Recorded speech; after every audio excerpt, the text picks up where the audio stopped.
Chapter 27, Harvest Conclave. Citra's secret investigation led to some surprises she couldn't wait to share with Rowan when she finally saw him at Harvest Conclave. She certainly couldn't share them with Scythe Curie. The two had come to trust each other, and the Scythe would have seen Citra secretly using her online credentials as a flagrant violation of that trust. Citra's life had taken a very different turn from Rowan's.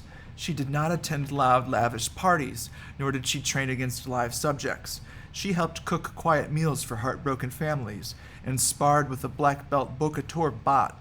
She created tinctures and studied the practical use of deadly poisons in Scythe Curie's personal apothecary and toxic herb garden. She learned about all the infamous acts of both the best and the worst scythes in history. In the past, it was usually laziness, prejudice, or lack of foresight that made a bad scythe, Citra had discovered.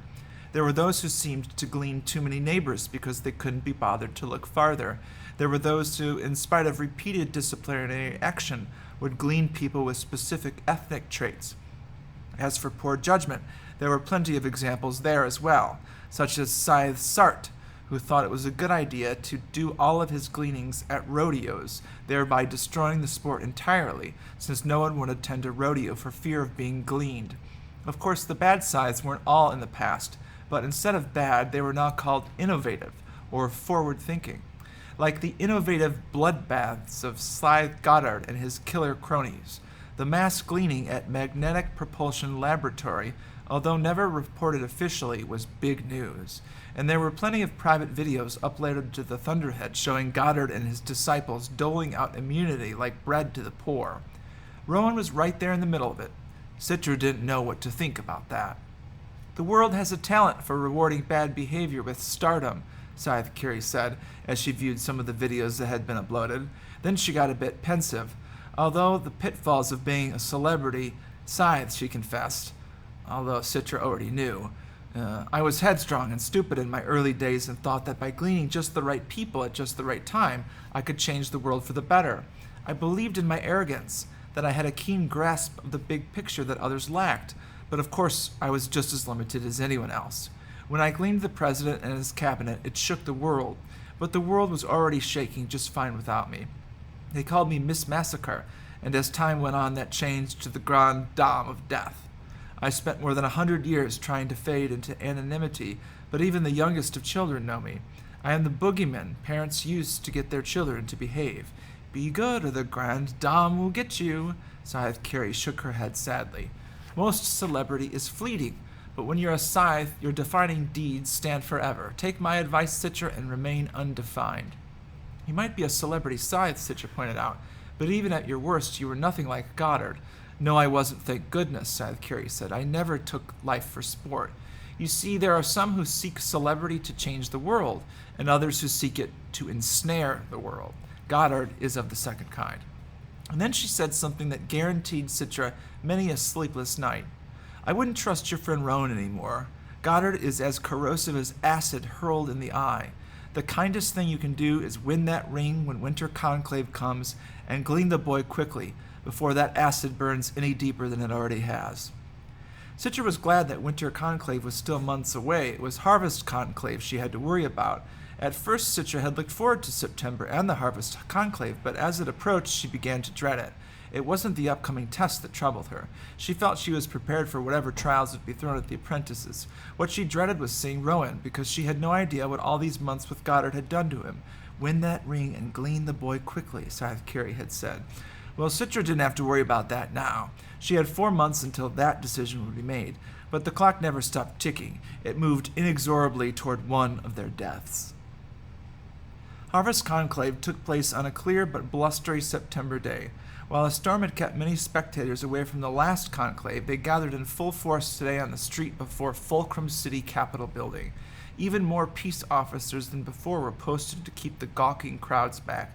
Some scythes, mostly the old guard ones, arrived on foot, choosing a humble walk from their hotels over a more flashy arrival. Others pulled up in high-end cars, choosing to make the most of their celebrity status. News crews aimed their cameras, but mostly kept their distance. This was, after all, not a red carpet. No questions, no interviews, but there was certainly a lot of preening. Scythes waved to the camera and squared their shoulders, standing tall so they looked their best on screen. Scythe Goddard and his crew showed up in a limousine, royal blue studded with mock diamonds, just in case there was any question as who was inside.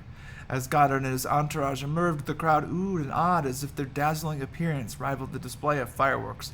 There he is, it's him. He's so handsome, he's so scary, he's so well grown. Goddard took a moment to turn to the crowd and sweep his hand in a royal wave. Then he focused on one girl from the audience, held her gaze, pointed at her, then continued on up the stairs, saying nothing. He's so strange, he's so mysterious, he's so charming. As for the girl he singled out, she was left impressed, but terrified and confused by his momentary attention, which was precisely the intent. So focused was the crowd on Goddard and his colorful entourage, no one much noticed Rowan bringing up the rear as they climbed the steps to the entrance. Goddard's crew weren't the only Scythes up for the show. Scythe Kierkegaard had a crossbow slung over his shoulder. Not that he had any intention of using it today, it was merely a part of the spectacle. Still, he could have aimed it at just about anyone in the audience and taken them out. The knowledge of that made the crowd all the more excited. No one had ever been gleaned on the Capitol steps before a conclave, but that didn't mean that it couldn't happen. While most Scythes approached the main avenue, Scythe, Curie, and Citra made the entrance from a side street to avoid being the focus of the crowd's attention for as long as possible. As the stately Scythe pushed through the crowd of onlookers, a rumble erupted from the people closer to her as they realized who was moving among them. People reached out to touch her silky lavender robe.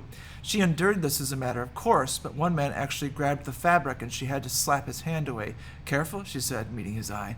"I don't take kindly to the violation of my person." "I apologize, Your Honor," said the man. Then he reached for her hand, intent on touching her ring, but she pulled her hand away from him. "Don't even think about it."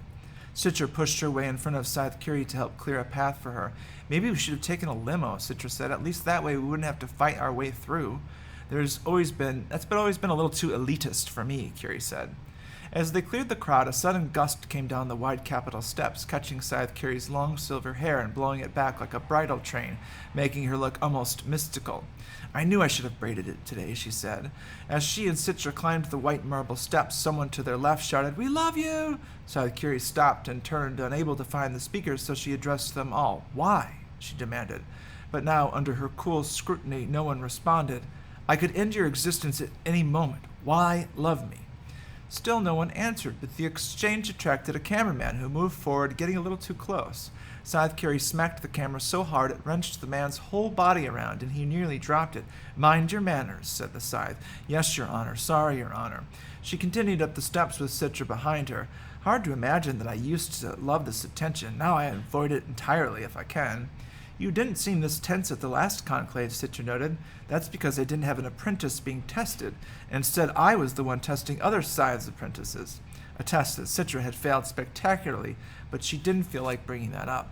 "Do you know what today's test will be?" Citra asked as they reached the top of the stairs and stepped into the entry vestibule. "No, but I do know that it's going to be administered by Scythe Cervantes, and he tends to be very physically minded.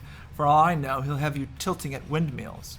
As before, the Scythes greeted one another in the grand rotunda, waiting for the assembly room doors to open. Breakfast was set out on tables in the center of the rotunda, featuring a pyramid of Danish that must have taken hours to assemble, but only seconds to fall as Scythe carelessly took the lower Danish without regard to the ones above. The waitstaff scrambled to gather the fallen pastries before they could be ground underfoot. Scythe Curie found it all very amusing. It was foolhardy of the caterer to think that Scythes would leave anything in a state of order. Citra spotted Junior Scythe Goodall, the girl who had been ordained at the last conclave. She had her robes made by Claude de Glace, one of the world's preeminent fashion designers. It had been a monumental mistake because today's designers were all about shocking people out of their happy place. Scythe Goodall's orange and blue striped robe made her look more like a circus clown than a Scythe. Citra couldn't help but notice how Goddard and his junior Scythes were the center of even more attention than at the vernal conclave. Although there were a number of Scythes who turned a cold shoulder, even more crowded them, seeking to ingratiate themselves. "There are more and more Scythes who think like Goddard," Scythe Curie said quietly to Citra. "They've slipped between the cracks like snakes, infiltrating our ranks, supplanting the best of us like weeds." "The killers are rising to power," Scythe Curie said, "and if they do, the days of this world will be very dark indeed. It is left to truly honorable Scythes to stand firm against it. I look forward to the day to join you in that fight." Thank you, Your Honor. Citra had no problem fighting the good fight if she became a Scythe. It was the events that would lead up to it that she couldn't bear to consider. Scythe Curie went off to greet several of the old guard Scythes who held true to their founder's ideals. That's when Citra finally spotted Rowan. He didn't bask in the false attention of Goddard. Instead, he was his own little center of attention, surrounded by other apprentices, even a few junior Scythes. They chatted, they laughed, and Citra found herself feeling slighted that Rowan hadn't even sought her out. Rowan had, in fact, tried to find her, but by the time Citra entered the rotunda, Rowan had already been set upon by unexpected admirers. Some were envious of his position with Goddard, others were just curious, and others were clearly hoping to attach themselves to his rising star. Political posturing started young in the Scythedom. You were there at that office building, weren't you? One of the other apprentices said. A spat, one of the new ones, a Conclave for the first time. I saw you in the video. He wasn't just there, said another spat. He was Goddard's freaking ring, handing out immunity. Wow, is that even allowed? Rowan shrugged. Goddard said it was, and anyway, it wasn't like I asked him to give me the ring. He just did it. One of the junior Scythes sighed wistfully. Man, he must really like you if you let you do that. The thought that Goddard might actually like him made Rowan uncomfortable, because the things that Goddard liked, Rowan categorically despised. So what's he like? One girl asked. Like no one I've ever met, Rowan told her. I wish I was his apprentice, said one of the spats, then grimaced like he had just bitten into a rancid cheese Danish. I was taken on by Scythe Mao. Scythe Mao, Rowan knew, was another showboater, enjoying the celebrity of his public image. He was notoriously independent and didn't align himself with the old guard or the new. Rowan didn't know if he was a man who voted his conscience or sold his vote to the highest bidder. Faraday would have known. There were so many things Rowan missed about being Faraday's apprentice. The inside scoop was one of them. Goddard and his junior Scythes totally owned the Capitol steps when they came up, said an apprentice Rowan remembered from the last conclave, the one who knew his poisons. They looked so good. Have you decided what color you'll be and what jewels you'll have on your robe? A girl asked, suddenly hanging on his arm like a fast-growing vine. He didn't know which would be more awkward, pulling out of her grip or not. Invisible, Rowan said. I'll come up to the State House steps naked.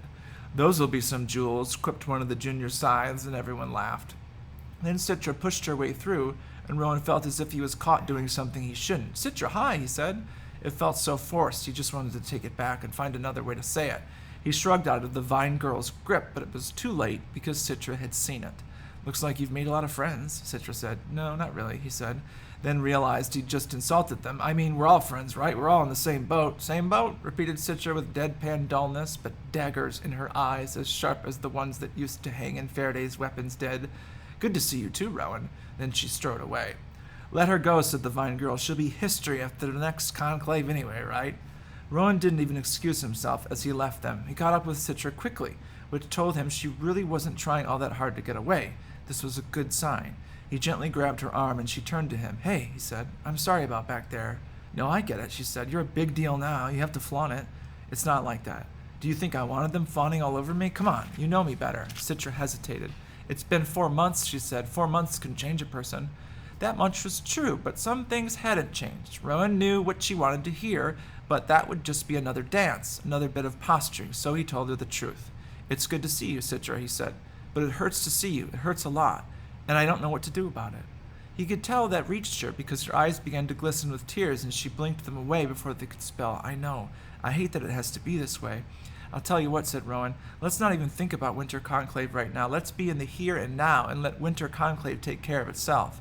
Citra nodded, agreed. Then she took a deep breath. Let's take a walk. There's something I have to show you. They walked along the outer edge of the rotunda, passing the archways where Scythes wheeled and dealed. Citra pulled out her phone and projected a series of holograms into her palm, cupping it so no one but Rowan could see. I dug these out of the Thunderhead's back brain. How did you do that? Never mind how. What's important is that I did and what I found. The holograms were of Scythe Faraday on the streets near his home. These are from his last days, Citra said. I was able to retrace at least some of his steps that day, but why? Just watch. The hologram showed him being let into someone's house. That's the house of the woman he introduced us to at the market. He spent a few hours there, then he went to this cafe. Citra swiped to another video showing him going into the restaurant. I think he may have met someone there, but I don't know who. Okay, said Rowan. So he was saying goodbye to people. So far it seems consistent with the things someone would do if it was their last day on Earth. Citra swiped again. The next video showed him going up to the stairs to the train station. This was 5 minutes before he died, Citra said. We know that it happened at the station, but guess what? The camera on that train platform had been vandalized, supposedly by unsavories. It was down for the entire day, so there's no visual record of what actually happened on the platform. A train pulled out of the station, and a moment later a train pulled in, heading in the other direction. That was the one that killed Faraday. Although Rowan couldn't see it, he grimaced as if he had. You think someone killed him and made it look like he did it himself? Rowan looked around to make sure they weren't being observed and spoke quietly. If that's your only evidence, it's pretty weak. I know, so I kept digging. She swiped back and replayed the scene of Faraday walking towards the station. There were 5 witnesses. I couldn't track them down without digging into the Scythedom's records, and if I did that, they'd know I was looking. But it makes sense that those witnesses would have gone up these stairs, too, right? There were 18 people who went up the stairs around the time that Faraday died. Some of them probably got on the first train. She pointed on the train leaving the station. But not all of them. Of those 18 people, I was able to identify about half of them, and 3 of them were granted immunity that very day. It was enough to take the wind out of Rowan and made him feel lightheaded. They were bribed to say it was a self-gleaning. If you were just an ordinary citizen and witnessed one Scythe killing another, and then were offered immunity to keep your mouth shut, what would you do? Rowan wanted to believe he'd seek justice, but he thought back to the days before he'd become apprentice, when the appearance of a Scythe was the most frightening thing he could imagine. I'd kiss the ring and keep my mouth shut. Across the rotunda, the doors of the conclave chamber opened and the Scythes began to file in. What do you think? Who do you think did it? Rowan asked. Who has the most to gain by getting Faraday out of the picture? Neither of them needed to say it out loud. They both knew the answer. Rowan knew that Goddard was capable of unthinkable things, but would he kill another Scythe? Rowan shook his head, not wanting to believe it. That's not the only explanation, he told her. It might not have been a Scythe at all. Maybe it was a family member of someone he gleaned, someone who wanted revenge. Anyone could have taken his ring, pushed him into the path of the train, and used the ring to give immunity to the witnesses. They'd have to stay quiet then, or they'd be considered accomplices. Citra opened her mouth to refute it, but closed it again. It was possible. Even though using Faraday's ring would have frozen the killer's finger, it was possible. I didn't think of that, she said. Or what about a Tonist? The Tonist cults hate Scythes. The rotunda was quickly emptying. They left the alcove and moved towards the chamber doors. You don't have enough facts to accuse anyone of anything, Rowan said. You should let it sit for now. Let it sit? You can't be serious. I said for now. You'll have full access to the Scythedom's records once you're ordained, and you'll be able to prove exactly what happened. Citra stopped in her tracks. What do you mean, once I'm ordained? It could just as easily be you, or is there something I'm missing? Rowan pursed his lips, furious at himself for the slip. Let's just get inside before they close the doors. The ritual of Conclave was just about as they had seen before. The tolling of the dead, the washing of hands, grievances, and discipline.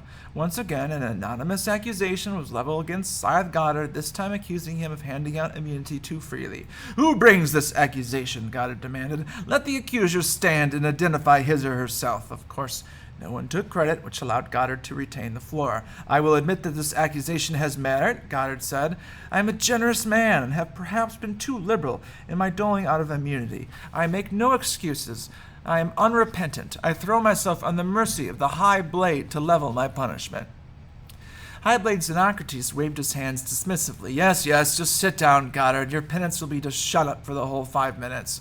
That brought a round of laughter. Goddard bowed to the High Blade and took his seat.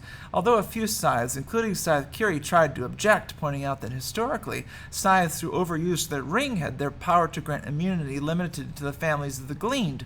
These complaints fell on deaf ears. Xenocrates overruled all objections in the interest of speeding up the day's proceedings. Amazing, said Scythe Curie quietly to Citra. Goddard's become untouchable. He can get away with anything. I wish someone would have had the foresight to glean him as a child. The world would be better off. Citra avoided Rowan at lunch, afraid that being seen together more than they already had might raise suspicion.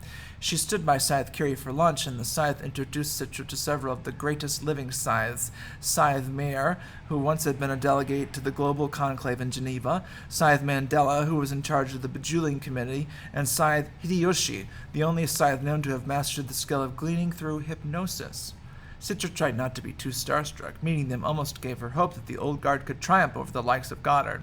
She kept grimacing over at Rowan, who once more couldn't seem to get away from the other apprentices, although she didn't know how hard he tried. It's a bad sign, sighed Hideyoshi, when our young hopefuls gravitate so openly to the enemy. Rowan's not the enemy, Citra blurted, but Scythe Curie put a hand on her shoulder to quiet her. He represents the enemy, Scythe Curie said. At least he does to those other apprentices. Scythe Mandela sighed. There shouldn't be enemies in the Scythedom. We should all be on the same side, the side of humanity. It was generally agreed among the old guard that these were troubling times, but aside from raising objections that were repeatedly dismissed, no one took action. Citra found herself getting increasingly anxious after lunch as the weapons manufacturers touted their wares and various motions were hotly debated. Things like whether a scythe's rings should be worn in the left or right hand, or whether or not a scythe should be allowed to endorse a commercial product like running shoes or a breakfast cereal. It all seemed insignificant to Citra. Why should any of that matter when the hallowed act of gleaning was slowly devolving into mortal age murder? Then at last it came time for the apprentice trials. As before, the candidates for Scythedom went first, having been tested the night before. Of the 4 candidates who made it through the final test, only 2 were ordained. The other 2 had to suffer the walk of shame as they exited the chamber and went back to their old lives. Citra took guilty pleasure at the fact that the girl who'd been sucking up to Rowan was one of those ejected. Once the new scythes were given their rings and took their new names, the remaining apprentices were called down front. Today's test, announced Scythe Cervantes, will be a competition in the martial art of Bocator.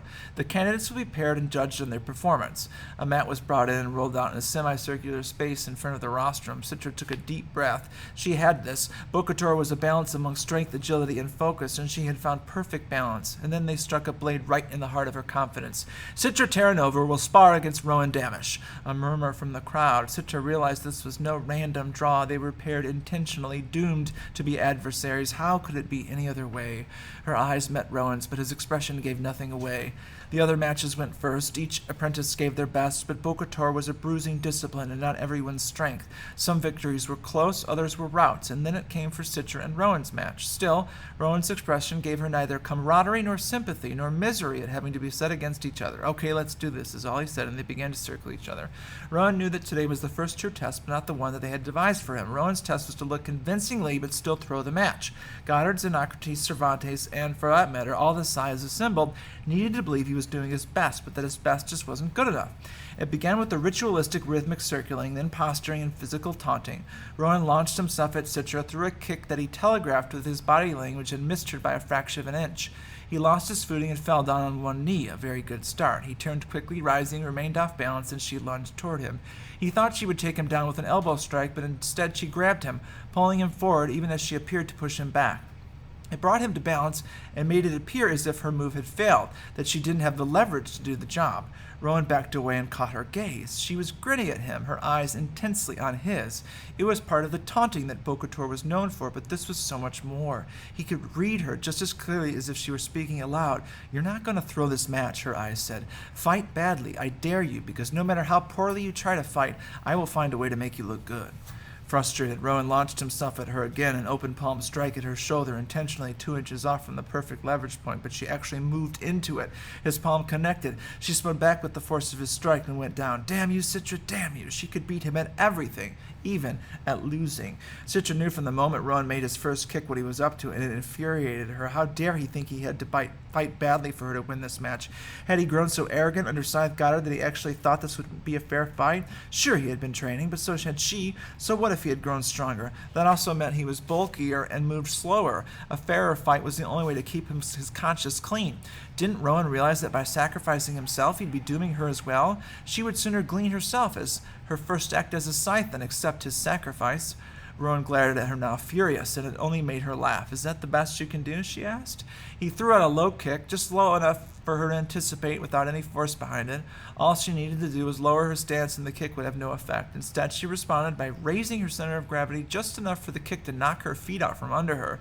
She fell to the mat, but righted herself quickly so it wouldn't look as if she'd done it on purpose. Then she threw her shoulder against him and hooked her right leg around his, applying force, but not enough to make his knee buckle. He grabbed her, twisted, flipped them both down on the mat, landing with the dominant position over him. She countered by forcing him to roll over and pin her. He tried to release her, but she held his arms in place so he couldn't. "What's the matter, Rowan?" she whispered. "Don't know what to do when you're on top of a girl?" He finally pulled away and she got up. They faced each other one more time, circling in the familiar battle dance, while Cervantes circled them in the other direction like a satellite, completely missing what was going on between them. Rowan knew the match was almost over. He was about to win, and by winning, he would lose. He must have been crazy thinking Citra would allow him to willingly throw the match. They both cared too much about each other, and that was the problem. Citra would never willingly accept the scythe's ring as long as her feelings for him got in the way, and all Rowan knew exactly what he had to do. With only 10 seconds left in the match, all Citra had to do was keep up the dance. Rowan was clearly the victor. 10 more seconds of guarded circling, and Cervantes would blow the whistle, but when Rowan did something Citra didn't anticipate at all, he threw himself forward with lightning speed, not clumsy, not feigning false incompetence, but with perfect practice skill. In an instant, he had put her in a headlock, squeezed her neck tight, tight enough for her pain nights to kick in, and then he leaned close and snarled into her ear. "You fell right into my trap," he said. "Now you get what you deserve." Then he flung her body into the air, twisting her head the other way. Her neck broke with a loud and horrible snap, and darkness came over Citra like a landslide. Rowan dropped Citra to the ground as the crowd drew a collective gasp. Cervantes blew his whistle violently. "Illegal move! Illegal move!" Cervantes shouted just as Rowan knew he would. "Disqualification!" The gathering of scythes began to roar. Some were furious at Cervantes. Others were spouting vitriol at Rowan for what he had done. Rowan stood stoic, letting no emotion show. He forced himself to look down at Citra's body. Her head was twisted practically backward. Her eyes were open but no longer seeing. She was as deadish could be. He bit down on his tongue until it began to bleed. The chamber door swung open and guards raced in, hurrying towards the deadest girl in the middle of the room. The high blade came up to Rowan. "Go back to your scythe," he said, not even trying to hide his disgust. "I'm sure he'll discipline you accordingly." "Yes, Your Excellency." Disqualification. None of them realized that. To Rowan, it was the perfect victory. He watched as the guards picked Citra up and carried her, limp as a sack of potatoes, outside where, no doubt, an ambudrone was waiting to take her to the nearest revival center. "You'll be fine, Citra. You'll be back with Scythe Curie in no time, but you won't forget what happened today, and I hope you never forgive me. I fought against the purge. There are things I've done that I am not proud of, but I am very proud that I fought against that. I can't recall which scythe began that odious campaign to glean only those who were born mortal, but it spread throughout each regional scythedom, a viral idea in a post-viral time. Shouldn't those who are born to expect death be the sole subjects of gleaning with the popular wisdom? But it was bigotry masquerading as wisdom, selfishness posing as enlightenment, and not enough scythes argued because those born in the post-mortal age found mortal-borns to be too uncomfortably different in the ways they thought and in the ways they changed their lives. "Let them die with the age that bore them," cried the post-mortal purists in the scythedom. In the end, it was deemed a gross violation in the second commandment, and all those scythes who participated in the purge were severely disciplined. By then, it was too late to undo what had been done. We lost our ancients, we lost our elders, we lost our living lifeline to the past. There are still mortal-borns around, but they hide their age and their history for fear of being targeted again. Yes, I fought the purge, but the Thunderhead did not. By its own law of non-interference in scythe affairs, it could do nothing to stop the purge. All it could do was bear witness. The Thunderhead allowed us to make that costly mistake, leaving the scythedom to wallow in its own regret to this very day. I often wonder, should the scythedom run entirely off the rails and decide to glean all of humanity in a grand suicide of global gleaning? Would the Thunderhead break its non-interference law and stop it? Or would it bear witness again as we destroyed ourselves, leaving nothing behind but a living cloud of our knowledge, accomplishments, and so-called wisdom? Would the Thunderhead grieve our passing, I wonder? And if so, would it grieve as the child who has lost a parent, or as the parent who could not save a petulant child from its own former choices? From the Gleaning Journal of H.S. Curie.